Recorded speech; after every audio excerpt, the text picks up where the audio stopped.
me, and I became acquainted with him, and of course the story goes on and on and on. I know I don't have enough time in this particular segment right here to go into that, but I met Bill Allen back in 1999 out there at Riverbend Prison. Very good. And of course, let us take this first commercial break, and then we'll come back and we'll start with you, and we'll get the whole story in reference to the Bill Allen case. We'll be back with our audience following this very, very short commercial break.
Thank you and welcome back to the second segment of the show for today. We're talking to Pastor Walker, Tisha Thompson, and Dr. Charles Kimbrough, members of the National Association for the Advancement of Colored People. And we're talking about the very, very controversial case of Bill Allen. And let's have you, Pastor Walker, to sort of give us an overview in a real sense. Take a couple of 3 minutes to give us an overview of the situation that Bill has found himself in, and why all of these folks have gathered together in an attempt to try to make an appeal for his freedom. Give us as much information as you can. Well, Dr. Haney, I think one of the things is, when it comes to the Bill Allen story, is that you're not looking at, see, a couple of police officers were killed in Nashville, Tennessee back in 1968. I think Dr. Kimbrough said it was January of 1968. At that time, I was about 12 years old, about to turn 13. And the climate in 1968 Nashville, with all the racial stresses and all the things like that, riots that had been taking place and all kind of stuff. And you had college student that was definitely actively involved in the civil rights movement, social injustice, voter registration, all the things that go along with that. And Bill Allen fit into that group. He was in college. He was a student in college. He was a progressive student in college. So you're not talking about somebody that ran around with a criminal mindset, with a criminal attitude, committing crimes. This wasn't the Bill Allen of that day. He was in college. He was pursuing a medical degree, I think. And of course, something had happened in Nashville at that time, and for some odd reason, they got singled out. The young black men in that particular vehicle, 5 black men in that vehicle, they got singled out. They followed and pulled over in one of the beat-up spots by the Metropolitan Police Department, and that's what happened. But what was meant to go one way in terms of how the police normally would do things in that particular time, when they run across some young black men, it flipped. It changed the script, and Bill ended up with the upper hand. There's no denial of the fact that a rifle was shot and hit 2 police officers. The problem is with all the cover-up and the missing evidence and all of that stuff, and the injustices and the unconstitutional aspects that surrounds and that's involved in this particular situation. And these are the things that stirs us up on the inside, Dr. Haney, that makes us want to get in the trenches and push this thing, because we feel like that after all these many years in prison, that Bill Allen should be released. Bill Allen was in prison. He was incarcerated. He escaped from prison, stayed on the run for like 13 years of his life. And the reason why it took them so long, it was so hard and so difficult for them to catch Bill Allen, is because he didn't hang out with criminals. Mm-hmm. See, when a criminal breaks out of prison, he hangs out with criminals. Birds of a feather, they flock together. It was difficult to apprehend Bill Allen because he didn't have that mindset. He didn't hang out in that crowd. It just happenstance they finally tracked Bill Allen down. But he was productive during his escape. And Al Browning did an excellent work on this particular situation in a book that he wrote called On the Run. And there's a sequence to that book which is called Enough is Enough. And Al, he outlined that thing over the years. You know who I'm talking about, because you had him on your show before, talking about the book that he wrote and the Bill Allen story and everything. But we're concerned because here it is, he's a 67-year-old black man right now that's a model inmate in the prison system that we feel like should be released from the prison system. We just feel like, you know, and we're appealing to the governor of the state, you know, come on, man, do something, you know, that makes sense. Do something compassionate and let this brother out of the prison system. He's not a threat to anybody on the outside. So it does not serve the state purpose to further incarcerate this man that they know all the circumstances surrounding this thing, that it was wrong in the first place, how they convicted him and how they incarcerated him and how they loaded him up with all these sentences. Now, Mr. Thompson, you are relatively new to this case. Now, what has your reading and understanding told you about this case that so compelled you to become involved in it from this perspective? Right. Part of the draw for me was to make sure that I understood the man. And once I started to understand the man, Mr. William Allen, I understood that once other people knew this man, that it would take, hopefully, a different course as far as getting him released. I've interviewed different people in the community, personal friends, politicians, and people in the media. And most recently, I've interviewed Mr. John Siegenthaler, who was in the media. I also interviewed Major Bob Hill. And these are people directly involved in the Bill Allen case. And they made some great points, and I know I don't have enough time to go over them, but one of the major points regarding the justice system, Mr. Siegenthaler stated, and he was someone who admitted that some of the media had a part in maybe helping to convict Mr. Allen because of the inflammatory remarks that were made in the newspapers. And he pointed out that the justice system has two functions. Of course, one, to apprehend those who have broken the law, but it also has the obligation for rehabilitation. And we feel that Mr. Allen is someone who he was rehabilitated before he even entered the justice system, so there's no reason to keep this man at the age of 68 incarcerated when he has helped rehabilitate so many people while in prison. I've talked to so many people who are now released, and they willfully admit their guilt in their crimes. And they almost feel guilty that they're released now, and this man of nonviolence is not. He's made such an impact. The staff at the prison, they respect him. People in the community respect him. And I think it's just time, just as Mr. Siegenthaler said, that the justice system uphold its other obligation, which is for rehabilitation. And I believe Mr. Allen is more than rehabilitated, and it, just as Reverend Walker said, it serves no purpose to keep him incarcerated at this point.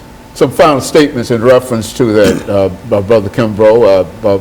What do you think about Bill Allen? I mean, what's your personal feelings in reference to Bill Allen? In summary, Yeah, in summary.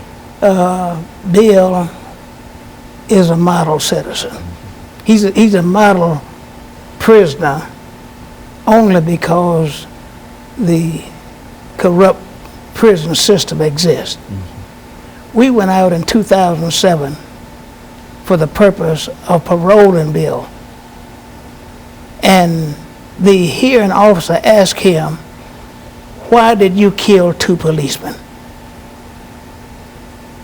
When he responded to that question, and other persons who, some 45 people, some of whom spoke there, she said, "Well, I don't know what the other members of the board will do, but I'm voting for you to be paroled."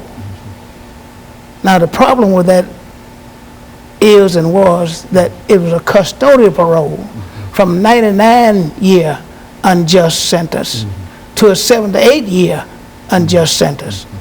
And the fact that he had been paroled, as far as the parole board went, those, and We're going to have to stop for our commercial break here, and we'll be back with our audience following this very, very short commercial break.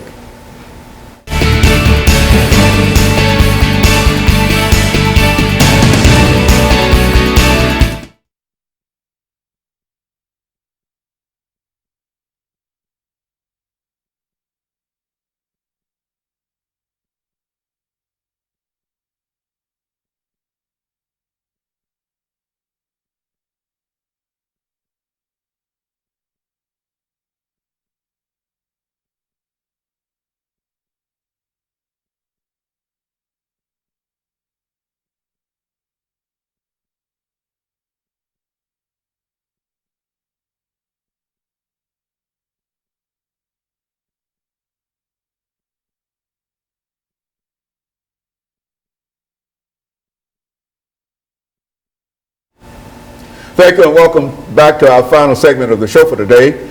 We're talking to Dr. Kimbrough, Ms. Thompson, and Pastor Walker, and the topic is the Bill Allen case, and all three have given some information in reference to the justifications for some consideration in terms of allowing Mr. Bill Allen to leave the prison system. Now, Dr. Kimbrough, as you indicated, how many years has Mr. Allen been in prison now?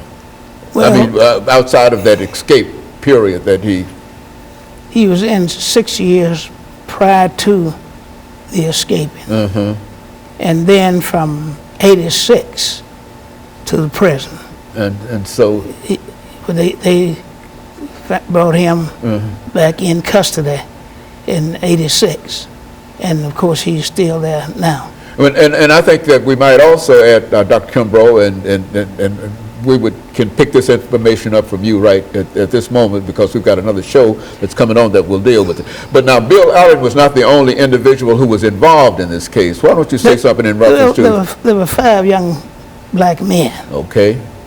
who were on their way to their home in Cincinnati and dropping Bill off in Hermitage, Old Hickory area, with a gun that he was given to his father, still with a sale tag on it. He was, see, that's one of the beautiful parts about it, is that Mr. Siegenthaler, who was the editor of the Tennessean, has told the immediate past governor, whose name I think everybody knows, Phil Bredesen, that I was wrong. He said to one of his legal persons, but the governor left his plea for clemency on the table and didn't say yes or no to it, which he could have gotten him out at that time. The other thing is, he was not charged with the first-degree murder, and the correction that I should have can be found. He was not. He got 99 years for killing a white policeman. And by the way, we need police officers. Police officers are peacekeepers, not going around to get stories to justify some inadequate or some unapproved action. So he's saying that we are going to. It's not unusual to have a gun in a car when the civil rights movement is on a whirl downhill from blacks and uphill for whites. So he just happened to have had a gun in the car, having stopped the wrong car. A white or at least a light colored 1967 Plymouth, when but present immediate past council person, Melvin Black's brother, was watching this car under surveillance. They didn't follow that car. They followed 5 young black men out of suspicious, just to socialize in a sense, and wondering what they were doing. So there's a grave miscarriage of justice. The judges knew it, didn't allow the defense lawyer to bring up cases about no ballistic test, no ballistic report. The officer who was over that area where the shooting took place, he was not called in and interviewed. It was a hush hush. It was such a miscarriage of justice. Ms. Thompson, dealing with the media now, how do you think that you might be able to assist the NAACP in bringing some kind of justice for Bill Allen? I mean, what are some of the contacts or some of the things that you have that you might be able to assist him in? Yes, sir. And 2 things. First, I'd like to say that this is not an attempt to place blame. When I met with Mr. Allen, he is one of the most gracious men I've ever met. He is not angry. I don't know how he's maintained that disposition over these years, but he is not angry. All we want to do is bring justice so that another tragedy doesn't happen to this man at age 68. We don't want him to die in prison. We just want mercy for time served and for people to look at his character and the situation involved. As far as social media, people can go to Facebook.com. The Facebook page is Free Bill Allen, a call for mercy and social justice. And on Twitter, the Twitter name is @FreeBillAllen. So please join those two sites and we will keep you updated with interviews and updates in the case. And of course, Pastor Walker, you've had many opportunities to go to the prison to talk to Mr. Allen, and I think that you made you made a number of statements in reference to the influence that not only he has had on you, but influence that he's having on the individuals that are there. Why don't you use many minutes that we have left to talk about your relationship with Bill Allen, because I think that you haven't been there yourself, and tell it yourself.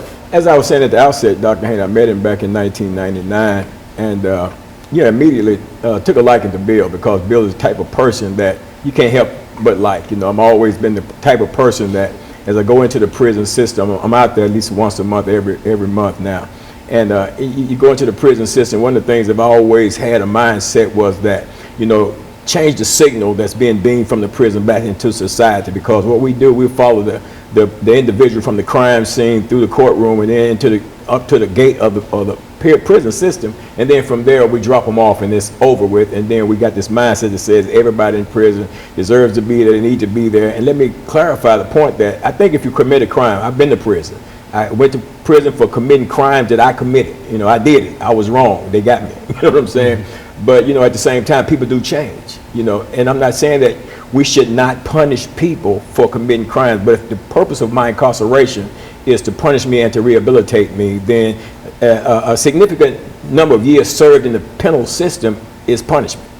And then if in the midst of all of that time I'm serving, if I'm personally developing myself far beyond who I used to be, then there's a measure of rehabilitation there, and that should be looked upon. I should not have to approach the parole board every time, and then every time I got to relive, and I got to rehash, and you got to retry me for something that happened back in 1968. It just don't make sense. At some point, somebody will say, well, this guy right here, this is who he was when he came in.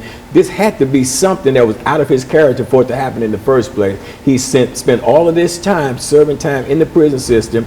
These are many of his accomplishments while being in the prison system. Why don't we let him out? Why is it so easy, so simple for us to go and get the white woman that was on death row, let her off death row, and then a month or 2 or 3 months later, she's out the door, she's living a life on the outside. But then you take this other guy who's black American male, and he can't come out. What's up with that? Why is it that, the wardens of the prison says they can get people out of prison if they want to. And the governor, of course, they can get people out of the prison system if they wanted to. Why is it that you got a situation with Bill Allen that you don't want him out? Is it because they knew that all the underhanded stuff that surrounded this situation and the unconstitutionality of the jury that supposedly was of his peers? How are you gonna have an all-white jury and call it a jury of your peers? That seems to be a bit unconstitutional there. What constitutes a peer? You know what I'm saying? If I look across the courtroom and everybody in the jury box it don't look like me, then you can't say that they're my peers, because they're not. They're not my peers. So it's so much that has taken place, and so much injustice that took place in this situation. Why is it that you can't find the policeman's revolver? And all that kind of crazy stuff, Dr. Haney, that's taking place. And of course, what we'll do, we've got another show that will follow this show of 3 additional individuals to talk about the Bill Allen case Part 2. And as we said, we're trying to make that real push in order to bring attention to this case and to make people aware of it. And I think that most of the people that we will talk to after this conversation have been involved in the case just as you've been involved in, and they might be able to shed additional light on the case. But I think the most important thing here is to let everybody know that there are as many people that are willing to give up their time to come out in the interest of Bill Allen. And let me thank the three of you for giving us that information. And let me encourage our audience to tune in again next week for another informative edition of Comments. Thank you and good morning.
Thank you and welcome to the show for today.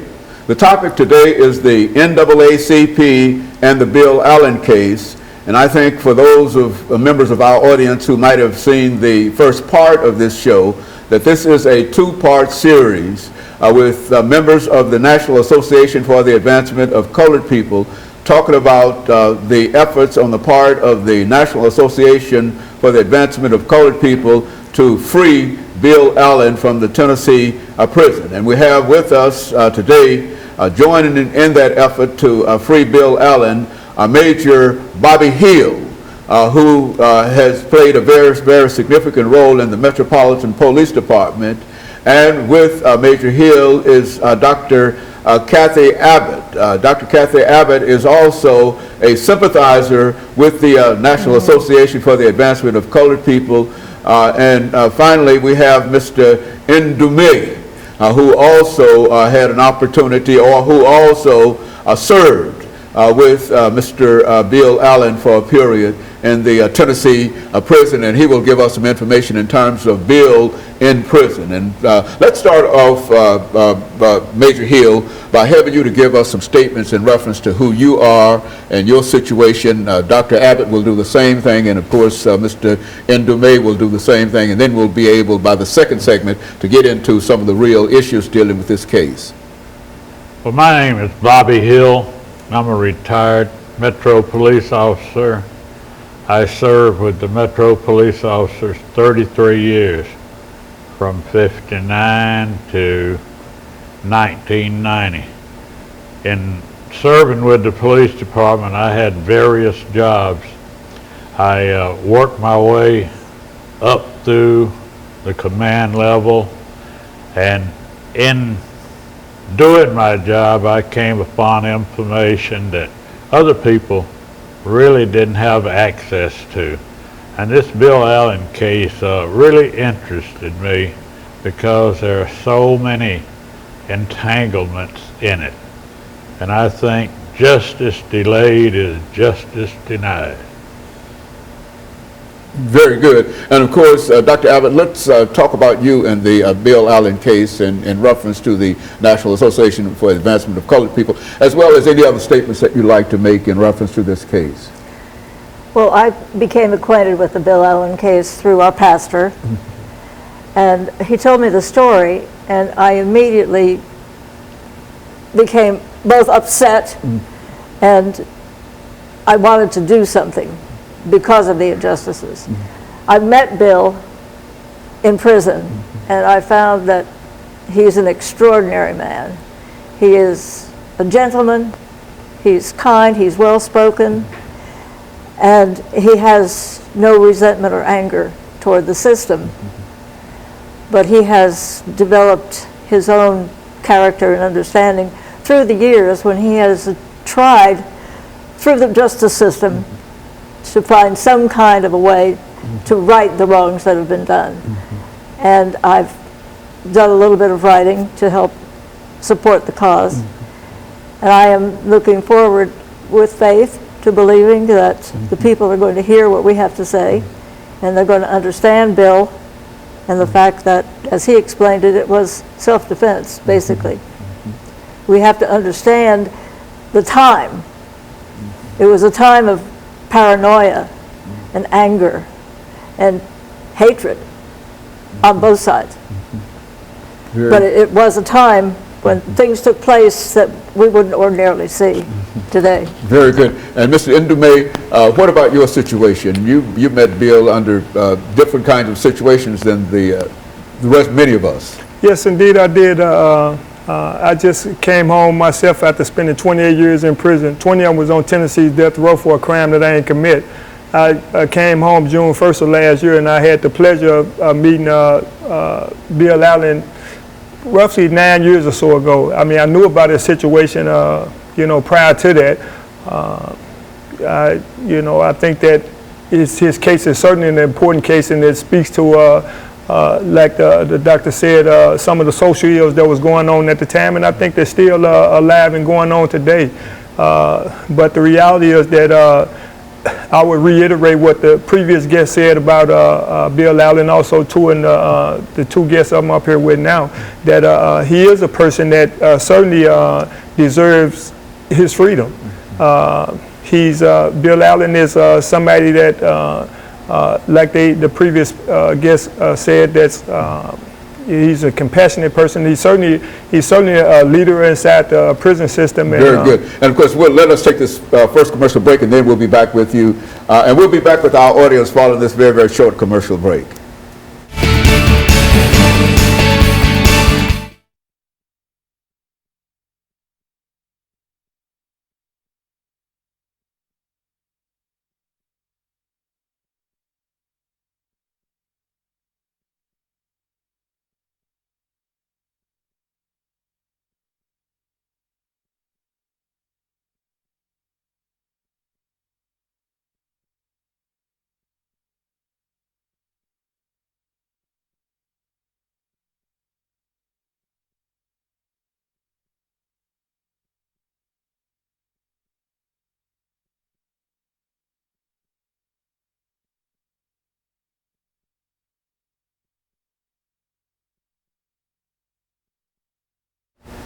Thank you and welcome back to the second segment of the show for today. The topic is the National Association for the Advancement of Colored People and the Bill Allen case.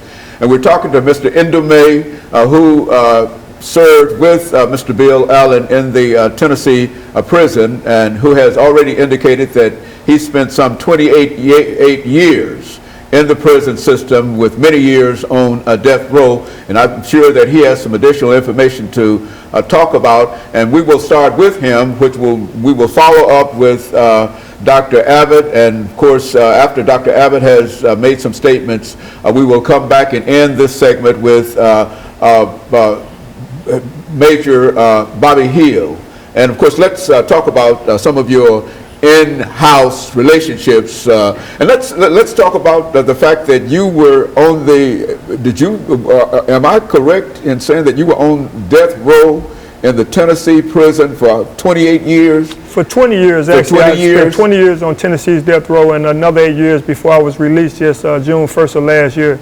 So it's not even been a year since I've been home, actually. So and so you're a great inspiration in terms of what we're talking about here, because you were there, and you make some more statements in reference to Bill Allen. Like I say, Bill Allen is certainly somebody that the community need out here. When you just look at some of the problems with young people getting involved in crime and ending up in the system, Bill Allen is certainly somebody that needs to be home and doing some of the good work that me and other people are out here actually doing. to curb some of the stuff that that's actually occurring. And Bill Allen, like I said, he's certainly somebody that's well respected in the prison system. Like previous guests actually said, that he's a person that inmates, young and old, look to for advice. He's always got, if he don't have something good and positive to say, he don't have nothing to say. I think this is a person that you know, our community certainly needs. When you look at his situation, you know, during the time that, like previous guests said, that we was living in a time where racism was certainly an issue then as it is now.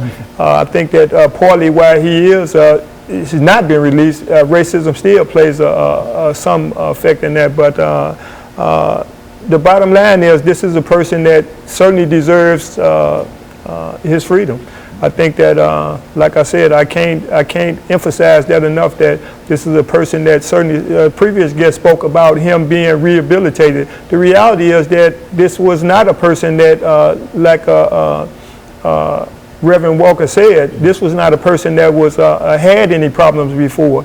It was just an unfortunate situation that led to him actually ending up in the situation that he actually did. But this is a person that you know, didn't have any issues.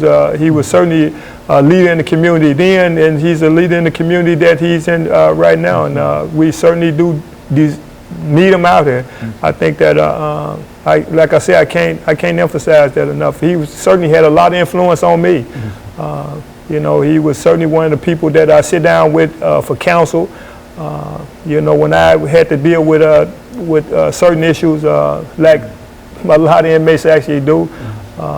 You know, he's a person that people look to for advice. Very good. And Dr. Abbott, I think you mentioned the fact that you writing some information in reference to Bill's case and et cetera. Why don't you give us some more statements in terms of some of the things that have had an impact upon you concerning this man? When I first got involved with this, I wanted to know, how could this happen? How could this man be where he is? So I went back, I read the books, On the Run and Enough is Enough, and then I met with Bill at Riverbend, and I asked as many questions as I could. And for those who are not familiar with the story, who may be looking at this today, 1968, Bill and 4 of his young gentleman friends were in a car. He was going home. The other boys were going to Cincinnati, back to their home. One of the boys had been in town looking at school for graduate studies. These were not criminal type people at all, but they were singled out for whatever reason, and there may have been some underlying reasons that haven't been proven or spoken about. They were singled out, and there was an overreaction because of the times on the part of the policemen. The young men in the car were frightened because they had no reason for being followed, but they were being followed. And one of the things that was denied during the case was that the young men were shot at by the police, but the ballistics completely disappeared. Officer Thompson in prison, excuse me, not in prison, but in the hospital before he died, 40 or 45 days later, is that right, Major Hill? Right. Had said, yes, there were 4 or 5 shots, that they got 4 or 5 shots off. And the reason for the shooting, as Bill explains it at the time, was that one of the men went down. He thought he'd been shot because there was shooting from the police side. So that's when he grabbed the rifle that was on his way to his dad's for a gift and shot back. And all of this, of course, happened in 10, 15 seconds. 10 or 15 seconds and a lifetime in prison. It seems out of proportion, doesn't it? There was an all-white jury. The judge refused to hear any testimony whatsoever about the influence of the times. And he also refused to hear anything that questioned the action of the Metro Police Department at the time. And Major Hill can speak about that. He said, I'm not going to try the Metro Police Department. So there were circumstances that influenced the case that were not allowed to be presented, even at that time. And of course, Major Hill, you were a young police officer at the time, were you not? Yes, I was. And why don't you start us off here? We've got about a minute left in this segment, and then we'll come back with 10 minutes, and then we'll pick up with you again. Why don't you start us off in reference to some of the things that are on your mind now? In order for people to understand, you had to live in that day and that time. You see, we did all the research we could on Bill Allen and never could connect him with any other crime, any racial group, or any foreign powders or black power people, you know, and I wonder, it makes me wonder, what is society so against him coming out into society when even his peers and the people that's over him in prison said he's a good man, he's a positive influence, and they are for him. But I believe it's politics. Okay, and of course, let us take this final break, and then we'll come back with our audience following this short commercial break.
Thank you and welcome back to the final segment of the show for today. We're talking to Major Hill, Ndume, and Ms. Kathy Abbott about the Bill Allen case, and this is the second of two shows that we've done dealing with the efforts on the part of the National Association for the Advancement of Colored People to perhaps make a plea, a final plea, and I think many of them have been making these pleas for the last 12 or 15 years to somehow get Bill Allen out of the Tennessee prison. And Major Hill, let's give you an opportunity to make some statements, some final statements in reference to efforts to bring Bill out. And we will follow that up with Dr. Kathy Abbott and Mr. Ndume. We want you to sort of wind up the whole thing because your situation is really a very, very unique situation, especially you've been there, and not only have you been there, you were actually on death row for 20 years, you say? Yes. Yeah, we want to talk to you about that at another time, but let's start off, Major Hill, give us some information in reference to this Bill Allen case is very unusual, but you got to put yourself back into the 60s. The whole community was fearful then. Paranoia was running wild in the white community. They thought that black people were going to take over the neighborhood. Inflammatory statements by the news media and television, and it had Nashville in a state where it could have just blown over. And people were fearful. The police department was fearful. And when they'd send them out at night, they wanted to investigate anything that looked unusual. And so they would stop a car with 4 or 5 blacks in it, thinking that maybe this is the big break. You know, the conditions back then were terrible on both sides. You know, fear was running rampant. And around the college campuses, we, and I say we, I was one of the people, we were very fearful of things going on that we didn't know about.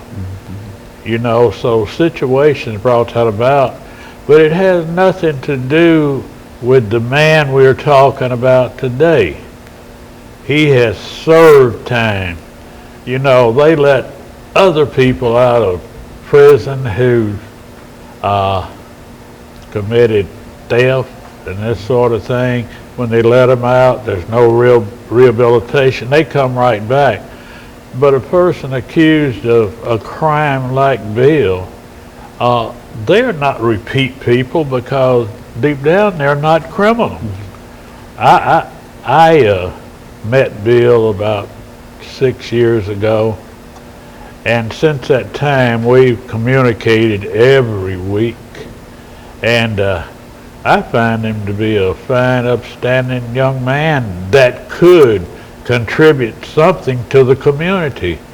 You know, a person that takes a leadership in a prison and other prisoners go to him for advice and stuff, why not bring that man out? Because he's not a danger to the community. Right. You know, he's maintained a decorum that a lot of people couldn't have done, and keep the attitude he has. And that attitude is infectious. It goes to the people that he meets and associates with. I hope to God that people forget politics and look at the justice side of that and let him come out and be of service to the total community. Very good. Dr. Abbott, any statements in reference to what Major Hill has said? Well, I have a couple of things. I was very impressed, as well, as we've all said, with Bill. He has also been a father to his two sons, who have visited him regularly in prison. He and his wife have been every weekend for all the time that he's been there. The boys have been raised, they've been disciplined, they've been encouraged, they've been everything that a father could do in the time that was allotted to him, they did. One of the sons has graduated from college, the other is still working. But they're fine men, and it's a fine family. Another thing that I found in my research was that one of the privileges and the powers of being a governor is the ability to exercise not only justice but mercy. And the two of them are supposed to go together. And that clemency is a form of mercy. But because of the man that Bill is now, as you said, let us deal with the person who he is now. The case has gone on, and it's gone with court. But what we have fundamentally is a man who needs to be in society for his sake and for our sake. Into May? Yes, I think that I would just reiterate what Major Hill said and Dr. Abbott said about the importance of having someone like Bill Allen home in the community, because like Major Hill said, that this is certainly somebody that's a leader, and this is somebody that leads by example with respect to how a responsible man should walk and act. And like I said, having spent the last 8 years with Bill Allen before I came home myself, that I've seen the influence that he, not only the influence that he had on me, but also too, more importantly, the influence that he had on a lot of other young inmates and old inmates alike. Like I said, this is somebody that people go to for advice when they need somebody to show some compassion or show some understanding based on his wisdom and understanding. He's certainly one of those people in the prison system that that not only inmates go to, but also too he get sound advice to officers as well too. I think that the same effect that he actually has inside the prison in terms of having this common effect in terms of being able to, create a safe environment. I mean, prison is a dangerous environment. But when you have somebody like Bill Allen and inside, that actually has a common effect, and the same effect that he has inside, I know he would have the same effect outside, because it's, I think, in part, some of the stuff that you actually see going on with our children out here is because the reality is racism and the politics, like Major Hill said, that what happens is that because the prison industry then became what it is, an industry, you have certain people sitting up projecting their future profits on our children that's in the 2nd and the 3rd grade based on some of their reading scores. So they already trying to plan a prison cell for them. And so we need people like Bill Allen out here to ensure that our children has somebody that can give them some sound advice, not only about what he was doing prior to his imprisonment, but also to his long experience of being in prison and just seeing what then happened, this proliferation of people coming in with more and more time at younger and younger ages. So we need him out here. We're gonna work hard and continue to work hard until we bring him home. We need him. I think the final word here, if I may have it, is to simply say that I think we might have a very, very unique kind of situation